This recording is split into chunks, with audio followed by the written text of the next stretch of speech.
Welcome to our deep dive today. Oh, this should be fascinating. Yeah, I'm excited too. Okay. We are going to be cracking open Mujer, Única by Edwin and Nancy Cole. Okay.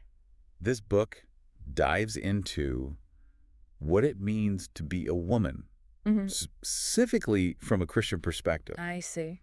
And I am really curious to see how they tackle such a multifaceted topic. Well, and that's something I think that the book really emphasizes right from the get-go. Yeah. Is that multifaceted nature of womanhood, especially, as they say, in the context of a rapidly changing society. Yeah, right from the beginning, you can feel this, personal touch in the book. Like Edwin's preface. Yes. Where he describes Nancy using terms like gentle and valiant. Right. It really sets the tone for their collaborative approach. Yeah. It doesn't feel like just a theological treatise. It does not. It feels like a conversation between two people I agree. who deeply respect each other's perspectives. Yeah, and that respect is very evident when you look at how they acknowledge people in the book. Yeah. Especially their daughter, Joan Webster, for her dedication of work to the book. Right. And of course their mothers, to whom the book is dedicated. Yes. It really does suggest that this exploration of womanhood Yeah. is very much rooted in personal experience and their relationships. Yeah, it's not just theoretical for them. Exactly.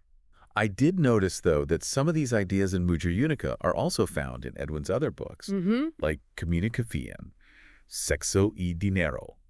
And so it makes me wonder if those books lay some of the groundwork for the concepts that we're going to be looking at here. Yeah, I think that's a great observation. And it seems like there is a continuity of thought in Edwin's work. Yeah. Suggesting a deep interest in these themes. Yes. Now, jumping into the introduction, Okay. the Coles, they waste no time in addressing the elephant in the room, the shifting landscape of womanhood, particularly after World War II. Yes. They point to the rise of marketing targeting women and the feminist movement as significant forces. Yeah. In how women view themselves and their roles in society. And it's fascinating because they present those forces not as inherently good or bad, Right. but as really like catalysts for a period of profound change. And perhaps confusion. Yes. As women try to navigate those shifting expectations and this tension that you mentioned between societal expectations and personal fulfillment is something that continues to recur throughout the book. Yes. They argue that many women during this time were caught in this tug of war, trying to reconcile their desire for individual purpose with the roles they were expected to fulfill. Yeah, absolutely. Okay, so moving into chapter 1. Okay. This is called The Originality of a Woman. And I love how they start off with that humorous anecdote. I know. About God creating man and then woman. Yeah. It really sets the stage for their argument that women are not simply variations of men, but uniquely and intentionally designed beings. I love the way that Edwin uses the story of this woman, giving her perspective at a conference. Yes.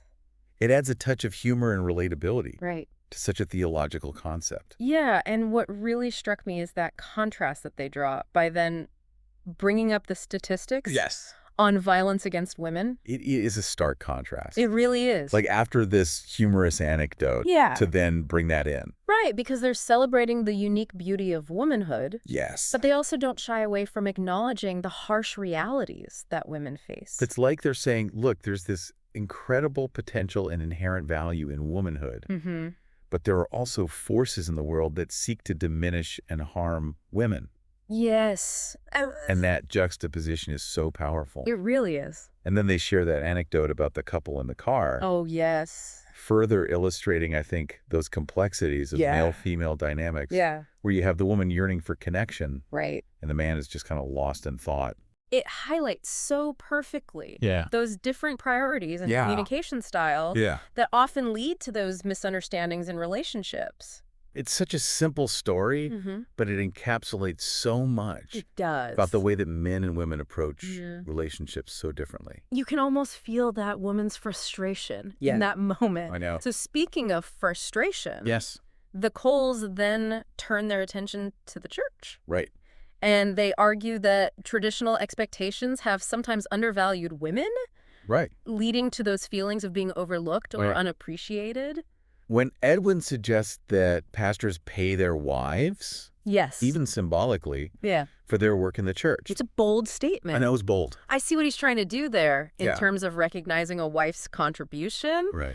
But it also raises some questions, I think. Oh, it does, for sure. About how that would work in practice. Yeah, it definitely sparked some debate back when this book was first published. I bet. It challenges the reader To think critically about how we value and acknowledge the work that women do, particularly within a church context. Exactly. So moving on, in chapter 2, a woman of God. Yes. They use the metaphor of Canaan, the promised land, right, to depict the abundant life God intends for women. Yeah.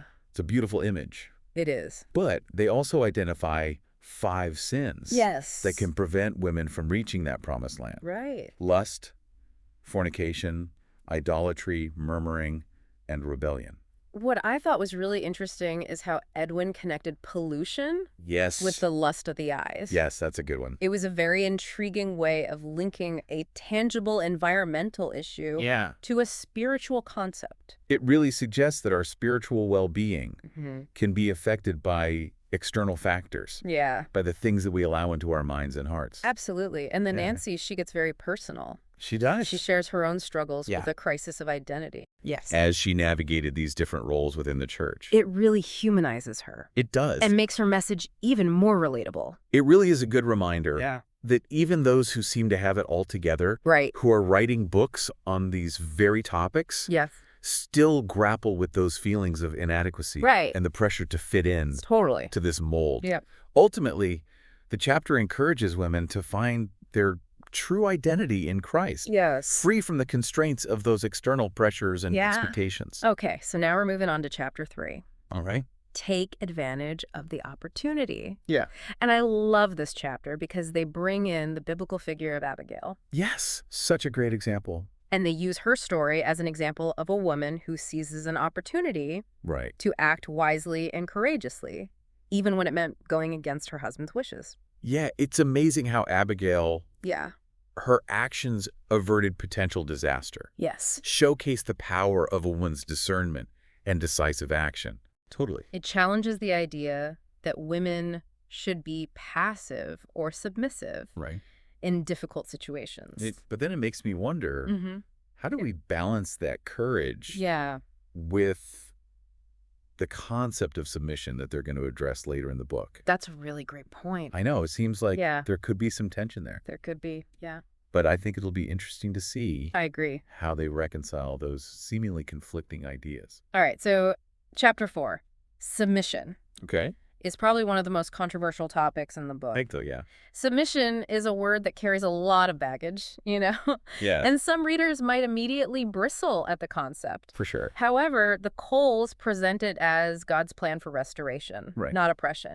They introduce this idea of transcendent glory and use the story of the Tower of Babel to illustrate how submission, when it's done with the right heart, can lead to unity and blessing. Rather than division. It's a concept I think that warrants further exploration. Definitely. Especially within the context of their Christian worldview. Yeah, because they seem to be suggesting that there's a higher purpose to submission. A spiritual dimension that goes beyond just obeying rules or adhering to traditional roles. And they do acknowledge the concerns and questions that many women have about submission. They do, yes. Especially within marriage. They even share an anecdote about a couple who were struggling with prayer. Where the husband refused to pray with his wife. Yeah, and that's a really relatable scenario. Very relatable. Or a lot of couples, I think. Yeah, and it just highlights how those different approaches to spirituality can really create conflict in a relationship. For sure. But the key takeaway, it seems, is that importance of open and honest communication, seeking understanding, and finding ways to support each other's spiritual growth without resorting to coercion. Or control. Exactly. And then we move into chapter 5. Okay. The truth about forgiveness. Yes. And Nancy gets very personal here. She does. Sharing her own journey of forgiving her father. I think that's one of the most powerful parts of the book. Me too. Because the vulnerability she displays makes that message so much more impactful. Yeah. It's a reminder that forgiveness isn't about condoning hurtful actions. It's about releasing ourselves from the bitterness that can really poison our hearts. And they don't just focus on forgiving others. They also emphasize the importance of forgiving ourselves. Which is often the hardest thing to do. Definitely. And they share a really poignant story about a woman who's struggling to forgive God. Yes. After a betrayal, which highlights that forgiveness isn't always a straightforward process. No, it can be messy. It can take time. Yeah. It requires us to confront really deep-seated pain. But the Coles argue that ultimately, forgiveness is essential for healing. In spiritual growth. Exactly. Okay, so chapter 6, the power of sex. Oh, interesting. Might seem surprising at first glance to have a chapter on this topic. Right. But it actually fits seamlessly into the book's overall message about embracing God's design for our lives. Okay.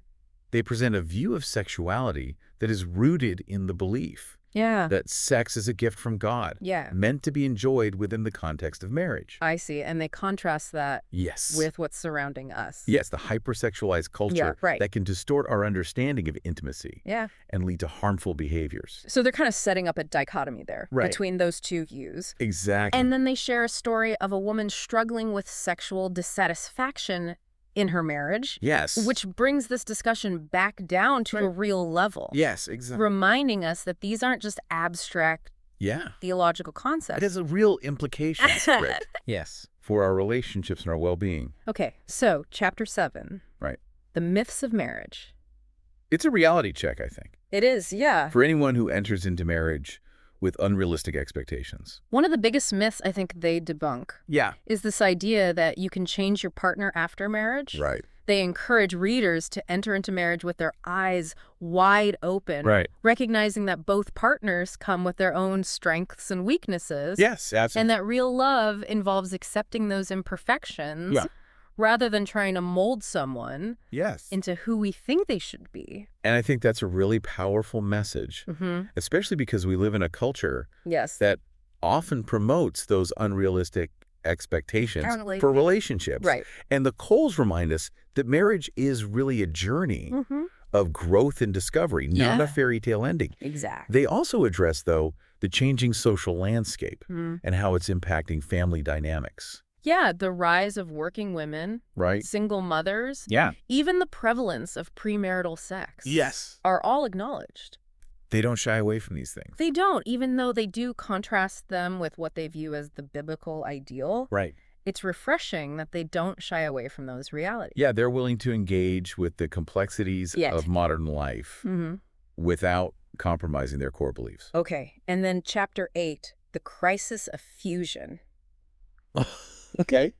It tackles the challenges of merging two lives into one in marriage. Yes. They describe this process as a journey of becoming one, which is a beautiful concept. It is. But they acknowledge it's not without its difficulties. Oh, yeah. No, that's for sure. So they use the biblical story of Jezebel as a cautionary tale, highlighting the dangers of manipulation and control within a relationship. And even when it's masked by this veneer of religious piety. Yes, exactly. It's a reminder that power dynamics can be incredibly destructive. Yes. Even in the most intimate of relationships. Even in the most intimate, and once again, they emphasize the importance of communication, understanding, and mutual respect. Yeah.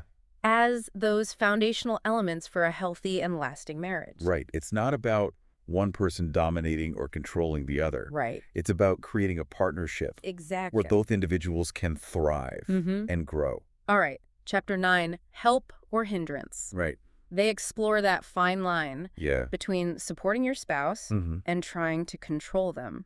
And so many couples struggle with this. They do. Yeah. And this anecdote about the woman who is frustrated by her husband's lack of affection and help around the house. Yes. It's such a common source of tension. It is. In so many relationships. And they offer some wise counsel on how to navigate that tension in a way that strengthens the relationship rather than tearing it apart. Yeah, rather than tearing it apart. So rather than trying to force change, they encourage wives to trust God to work in their husbands' lives. Right. It's a reminder that we can't control other people. Yeah. But we can control our own responses. Right. And we can choose to approach our relationships with grace and patience. It's a powerful message. It is. Especially for those who feel that pressure to fix their husbands or partners. It's a reminder that we need to let go of that need for control and trust that God is working in ways that we may not always see. Right. Okay, chapter 10. Wise wives and hardened husbands. Okay. Now we shift the focus to the spiritual dynamics within a marriage. Okay. And they highlight the important role that a wife's wisdom and prayers play in influencing her husband's spiritual growth. And this is something that may not sit well with everyone. I agree. Because some might see it as placing an undue burden on women to be responsible for their husband's spiritual well-being. It's important to acknowledge that there are going to be different interpretations when it comes to roles within a marriage. Yeah. But I think their point is less about control and more about recognizing that unique influence that a wife can have, particularly when it comes to spiritual matters. And then they use the Garden of Eden, that analogy, to illustrate the consequences of rejecting God's authority on a personal level and within a marriage. Nancy then shares this really lovely story about a couple who found unity and strength in their shared faith, which really underscores the importance of spiritual compatibility in a marriage, which I think is something that a lot of couples maybe overlook. But it can really make a huge difference when it comes to facing life's challenges together. Absolutely. All right, moving on to chapter 11, Don't Die in the House. This one, the title itself is a call to action. It urges women to break free from those limiting expectations and embrace a life of purpose and fulfillment that extends beyond the four walls of their home. They do acknowledge the struggles that many women face when trying to balance motherhood, careers, and personal aspirations. It's a delicate dance, for sure. It is. And they offer some encouragement and practical advice for finding that balance without sacrificing your dreams or neglecting your family. Exactly. I think a lot of women will resonate with this story about the woman struggling to reconcile her role as a mother with her desire for personal fulfillment. Because so many women feel pulled in so many different directions. I know, exactly. But the chapter emphasizes the importance of self-care and recognizing your own unique gifts and callings. And that it's not selfish to pursue your passions. It's essential for living a full and meaningful life. Exactly. And finally, chapter 12, the mature woman focuses on the unique role and contributions of older women. In a society that often idolizes youth. Which I think is so important. The Coles really encourage women to embrace that aging process. With grace and dignity, recognizing that. Wisdom and experience are valuable assets. Yes, they are. And they share this inspiring story about a woman who finds new purpose and joy in life after the death of her husband. And it demonstrates how those life transitions, even the painful ones, can open up doors to new adventures and opportunities. Opportunities for growth. For growth. So we've covered a lot of ground, from foundational concepts of womanhood to the complexities of relationships, societal pressures, even that spiritual dimension of femininity. But how do we synthesize all this information? That's a great question. What are the key takeaways we can apply to our own lives? Well, I think that is a question that we'll dive into in the next part of our deep dive. Sounds good. But for now, I think it's important to kind of sit with these ideas, reflect on what resonated, and consider how the Coles perspective might challenge or affirm your own beliefs about womanhood. So picking up where we left off, I think one of the most thought-provoking aspects of Mujer, única is how the Coles really weave together these personal anecdotes, biblical examples, and social commentary to create this nuanced portrait of womanhood. It's not just a dry theological text. There's a warmth and relatability that comes through, especially in Nancy's stories. Like when she talks about her own crisis of identity. It's not just some vague term. She unpacks those conflicting expectations. She felt both from the church and society at large. It is fascinating how she describes that feeling of pressure to fit into these certain molds, like being the perfect pastor's wife, or conforming to the emerging ideals of the feminist movement. And that really speaks to that broader societal shift. It does. That they discuss in the introduction. Yeah. It makes you realize that the search for identity and purpose isn't just an individual struggle. No. It's also deeply influenced by the world around us. Exactly. And Mujer Única challenges us to examine those external influences, those messages that we absorb, often unconsciously, about what it means to be a woman. Which brings us back to that concept of originality that they introduced in Chapter 1. I love that they didn't just say women are unique. They actually went deeper into the theological underpinnings of that idea, using that humorous anecdote about God creating woman as a distinct and intentional being. It's this reminder that our differences as men and women aren't accidental or the result of some cosmic afterthought. They're woven into the very fabric of creation. But at the same time, as you pointed out earlier, the book doesn't shy away from the darker side of reality. Those ways in which that unique beauty and potential of womanhood have been twisted and exploited. Those statistics on violence against women are a stark reminder of the challenges that we still face. And I think Nancy's anecdote about the couple in the car further highlights those challenges, particularly within the context of relationships. You have that woman's longing for connection, her simple question, do you love me? It speaks volumes about the emotional disconnect that can often exist between men and women. It makes you wonder how much of that disconnect stems from those different priorities and communication styles, and how much of it is rooted in these deeper societal issues, the ways men and women have been conditioned to relate to each other. It's a complex question. It is. And one that I don't think the book fully answers. But it certainly lays the groundwork for a deeper conversation. Yes, it does. About how we can bridge those divides. And foster greater understanding. Between men and women. Exactly. And they don't just limit their critique to secular society. They also turn their attention to the church. Arguing that traditional expectations have often failed to fully value women's contribution. And I think Edwin's suggestion about pastors paying their wives, while maybe impractical, does highlight that need to acknowledge and appreciate the work that women do. Both in the home and in the church. Exactly. It challenges us to move beyond lip service and consider what tangible steps we can take to create a more equitable and empowering environment for women within our faith communities. So then, in Chapter 2, a woman of God. They use that metaphor of Canaan, the promised land, to depict the abundant life that God desires for women. But then they introduce these 5 sins that can hinder that journey towards spiritual fulfillment. What struck me about that list is that it's not just about avoiding bad behavior.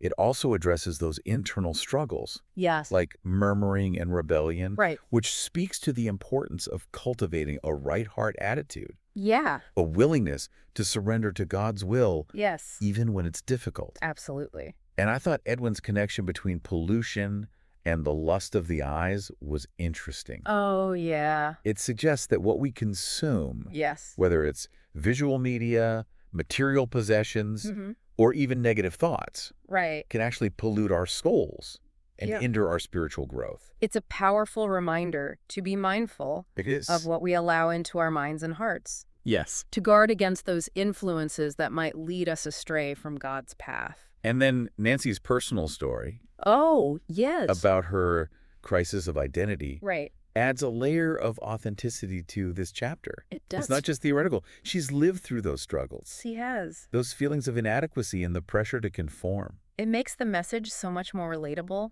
It does. It's like, I've been there. I felt those pressures, but I found freedom and purpose in discovering my true identity in Christ. That's the key takeaway from Chapter 2.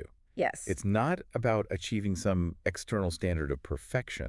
It's about aligning our hearts with God's will and finding our worth in His love and acceptance. Exactly. Okay, so Chapter 3, take advantage of the opportunity. This is a good one. We're introduced to Abigail. Yes. And she embodies courage, wisdom, decisive action. Such a powerful contrast to that stereotype of women being passive or submissive. I know.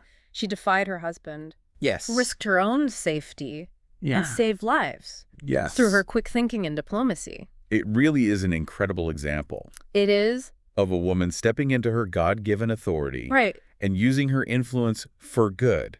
But it makes you wonder how that boldness aligns with the concept of submission. That's true. That they're going to address later in the book. Perhaps they're suggesting that true submission isn't about blind obedience. Okay. Or suppressing your own voice. Right. Maybe it's about surrendering to God's will, even when it means taking bold action.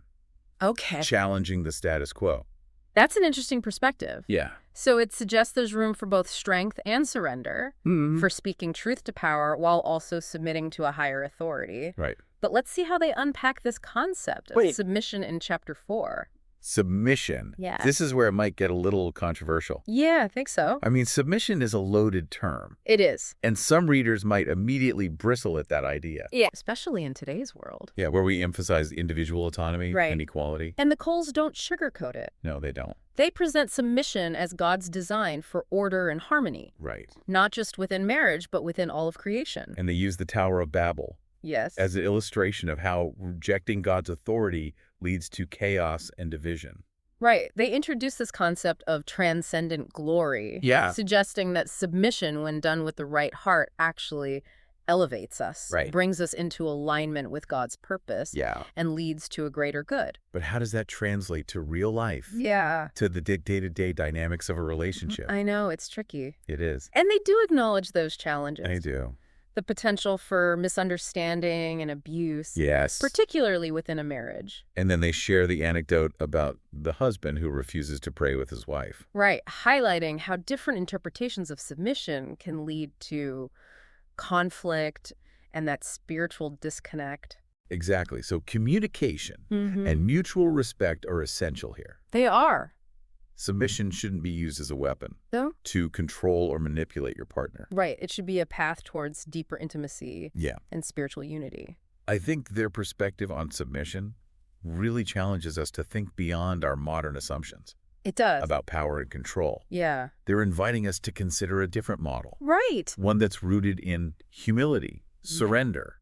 And a willingness to serve one another. It's a challenging concept. It is. And one that I think warrants further reflection. Yes. And perhaps even some healthy debate. Sure. But it also raises questions about how we reconcile the call to submit with the need to assert ourselves, to speak up against injustice, to protect ourselves and our loved ones from harm. Yeah, those are all valid concerns, and I'm not sure that they're fully addressed in the chapter. Right. It's important to remember their perspective is rooted in a theological framework. And other interpretations do exist. Right. But I think the value of their approach lies in that invitation to examine our own hearts, our motivations, and our understanding of God's design for relationships. Okay, so moving on to Chapter 5. Right. The truth about forgiveness. The truth about forgiveness. We see a different side of Nancy here. Yes. She gets very personal. She does. Sharing her own journey of forgiving her father. It's raw. It's honest. Yes. It's an account of the pain and struggle that forgiveness entails. And the vulnerability she displays, I think, makes the message that much more powerful. It's not just theoretical. Right. She's lived through it. She's wrestled with it. She's come out on the other side with a deeper understanding of God's grace. Yes. And the transformative power of forgiveness. And she doesn't sugarcoat it. No. She acknowledges that forgiveness isn't about condoning hurtful actions or pretending that everything is okay. Right. It's about choosing to release the bitterness and resentment that can poison our hearts and hinder our own healing and spiritual growth. And they don't just focus on forgiving others. Right. They emphasize the importance of forgiving ourselves. Yes. Which can often be the hardest thing to do. It is. It really is. It's interesting how they connect forgiveness to freedom. Like suggesting that as long as we hold on to that anger and resentment, we remain tethered to the past. Unable to fully embrace the future that God has for us. It's not about letting the other person off the hook. It's about setting ourselves free from that burden of carrying that pain and anger. So now, Chapter 6, the power of sex. Oh, okay. Might seem a bit out of place. You might. In a book about womanhood. Yeah. But as we discussed, The Coles present a view of sexuality that's deeply intertwined with their overall message about embracing God's design for our lives. Right. They advocate for a view of sex that's sacred. A gift from God, meant to be enjoyed within the covenant of marriage. And they contrast that view with the hypersexualized culture that often surrounds us. Right, that can distort our understanding of intimacy and lead to harmful behaviors. I really appreciate their honesty and their willingness to address a topic that's often considered taboo, especially in a Christian context. They don't shy away from the complexities. No, they don't. And the challenges that couples face. Right. But they offer hope and guidance for finding healing and wholeness within a marriage. Their emphasis on seeking God's guidance for a fulfilling and God-honoring sexual relationship within marriage is a valuable message. Even in today's world. Where the definition of intimacy and sexuality is constantly evolving. And it really ties back to their core message about trusting God's design. Even when it goes against the grain of popular culture. Or our own preconceived notions. So now we come to Chapter 7, The Myths of Marriage. Okay. This one's a bit of a reality check. It is. For anyone who enters into marriage with those starry-eyed expectations. They don't mince words. They don't. When they debunk some of those common misconceptions. That can lead to disappointment and disillusionment. One of the myths they tackle is that you can change your partner after marriage. Right. They encourage readers to enter into marriage with their eyes wide open. Recognizing that both partners come with their own strengths and weaknesses. And that real love involves accepting those imperfections. Rather than trying to mold someone into who we think they should be. It's a message that resonates deeply. It does. Especially in a culture that often promotes these unrealistic expectations for relationships. They remind us that marriage is a journey of growth and discovery. Not a fairy tale ending. It's not a fairy tale ending. They also address the changing social landscape. And how it's impacting family dynamics. The rise of working women, single mothers, even the prevalence of premarital sex. They acknowledge it all. They do. Though contrasted with what they view as the biblical ideal. It's refreshing that they don't shy away from those realities. It is. Even if they present a more traditional perspective on those issues, it shows a willingness to engage with the complexities of modern life. Without compromising those core beliefs. Okay. Chapter 8, The Crisis of Fusion. Okay. Really delves into those challenges of merging two lives into one in marriage. They describe it as a journey of becoming one. Which is a beautiful concept. It is. But not without its difficulties. And they use the story of Jezebel. As that cautionary tale. Highlighting the dangers of manipulation and control. Even when masked by a veneer of religious piety. Exactly. It's a stark reminder that power dynamics can be incredibly destructive. They can. Even in the most intimate of relationships. And again, they emphasize the importance of communication. Understanding mutual respect. As foundational elements.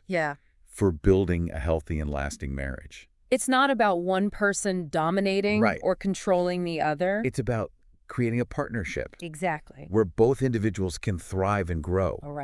So in Chapter 9, Help or Hindrance, they explore that balance between supporting your spouse and trying to control them. That fine line. Such a fine line. That so many couples struggle with. And that anecdote about the woman who's frustrated by her husband's lack of affection and help around the house. Relatable. So relatable. There's so many. They offer some wise counsel, though, on how to navigate that tension in a way that strengthens the relationship rather than tearing it apart. So rather than trying to force change, they encourage wives to trust God to work in their husbands' lives. It's a powerful reminder. It is. We can't control other people. But we can control our own responses. And we can choose to approach our relationships with grace and patience. It's a powerful message. It is. Especially for women who often feel the pressure to fix their husbands or their partners. Exactly. It's a reminder to let go of that need for control. And trust. And trust that God is working. In ways we may not always see.